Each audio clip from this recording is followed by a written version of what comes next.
सोहराबुद्दीन शेख, उसकी wife Kausar B और दोस्त तुलसीराम प्रजापति का। सोहराबुद्दीन पे इल्जाम था मर्डर, फिरौती, किडनैपिंग, टेररिस्ट ग्रुप लश्कर तैयबा से संबंध और आर्म्स स्मगलिंग जैसे संगीन अपराधों का। इन अपराधों में तुलसीराम प्रजापति सोहराबुद्दीन शेख का साथी था। जब सवारी बस सांगली पहुंची तब पुलिस ने तुलसीराम प्रजापति सोहराबुद्दीन और पूछताछ के लिए उसकी वाइफ कौसर बी को भी अरेस्ट कर लिया। चूंकि तुलसीराम का होम स्टेट राजस्थान था, इसलिए उसे राजस्थान पुलिस अपने साथ ले गई और सोहराबुद्दीन तथा कौसर बी को गुजरात पुलिस अरेस्ट करके अहमदाबाद ले गई। अरेस्ट के 4 दिन बाद यह खबर आया कि गुजरात पुलिस ने अहमदाबाद में सोहराबुद्दीन शेख का इनकाउंटर कर दिया है। इनकाउंटर के कुछ महीनों बाद सोहराबुद्दीन के भाई रोहाबुद्दीन ने सुप्रीम कोर्ट में पिटीशन फाइल किया। दरअसल रोहाबुद्दीन को यह यकीन था कि उसके भाई सोहराबुद्दीन का फेक इनकाउंटर हुआ है। पिटीशन के बाद कोर्ट के आदेश पर सीबीआई इस फेक इनकाउंटर के इन्वेस्टिगेशन में इन्वॉल्व हो गई, जिसके बाद सीबीआई ने ऐसे राज खोले जो किसी फिल्म की कहानी से कम नहीं था, क्योंकि इस केस में सीबीआई के द्वारा इंडिया के हाई प्रोफाइल लोग अरेस्ट हुए, including high ranking IPS officers and top politicians, जिसमें से एक थे गुजरात के तब के होम मिनिस्टर अमित शाह। अमित शाह का सोहराबुद्दीन के किलिंग से क्या संबंध था, ये जानने से पहले हमें कहानी में एक कैरेक्टर को इंट्रोड्यूस करना पड़ेगा, और वो है हरेन पांड्या। हरेन पांड्या 1998 में केशुभाई पटेल के कैबिनेट में गुजरात के होम मिनिस्टर थे और तब ये माना जाता था कि केशुभाई पटेल के बाद गुजरात के अगले चीफ मिनिस्टर उनके सबसे बड़े समर्थक हरेन पांड्या होंगे। लेकिन उस समय गुजरात के पॉलिटिक्स में एक और व्यक्ति उभर रहे थे,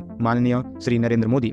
मोदी और पांड्या दोनों ही बीजेपी से थे, दोनों ही आरएसएस से आते थे और दोनों ही एक दूसरे के राइवल्स माने जाते थे, या फिर यूं कहे तो दुश्मन। जब 2001 में गुजरात में इलेक्शन हुआ तब नरेंद्र मोदी अहमदाबाद के एलिस ब्रिज सीट से चुनाव लड़ना चाहते थे, परंतु प्रॉब्लम ये था कि उसी सीट से हरेन पांड्या भी चुनाव लड़ रहे थे, क्योंकि वह एलिस ब्रिज सीट से 3 टर्म एमएलए रह चुके थे। बहरहाल नरेंद्र मोदी किसी और सीट से अपना चुनाव लड़े और जीत भी गए और उनकी पार्टी बीजेपी भी जीत गई। बीजेपी के चुनाव जीतने के बाद यह आशंका लगाया जा रहा था कि गुजरात के अगले चीफ मिनिस्टर हरेन पांड्या हो सकते हैं, परंतु ऐसा नहीं हुआ। Due to some unknown internal reasons Gujarat के अगले चीफ मिनिस्टर नरेंद्र मोदी बने। मोदी के चीफ मिनिस्टर बनने के बाद ही हरेन पांड्या, जो गुजरात के होम मिनिस्टर हुआ करते थे, उन्हें डिमोट करके minister of state of revenue बना दिया गया और उनके जगह गुजरात के अगले होम मिनिस्टर बने अमित शाह।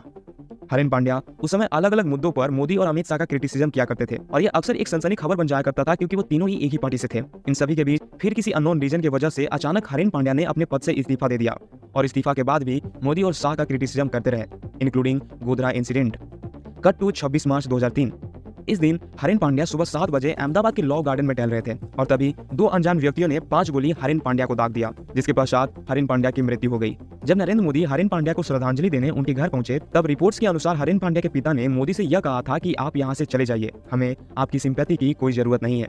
अब हम वापस आते हैं सोहराबुद्दीन किलिंग केस पर, जिसमें अमित शाह अरेस्ट हुए थे। दरअसल सोहराबुद्दीन कॉन्ट्रैक्ट पे काम करने वाला एक क्रिमिनल था और बताया जाता है कि वह गुजरात पुलिस के कुछ सीनियर ऑफिसर्स के इशारों पर फिरौती भी लिया करता था, जिसमें नाम उभर कर आता है गुजरात पुलिस के सीनियर ऑफिसर्स का, जैसे कि DIG DG Banjara, SP GL Singhal, DYSP PK Pandian, inspector PP Pandey and JK Bhatt का। इन पर इल्जाम था illegal detention, torture and extra judicial killing of Sohrabuddin Sheikh and wife Kausar Bi का। सीनियर पुलिस ऑफिसर के साथ साथ सोहराबुद्दीन शेख के किलिंग में अमित शाह का नाम भी सामने आया था, जिसमें शाह अरेस्ट भी हुए थे। इन पर एलिगेशन था कि इनके ही इशारों पर पुलिस ने सोहराबुद्दीन शेख का फेक इनकाउंटर किया है।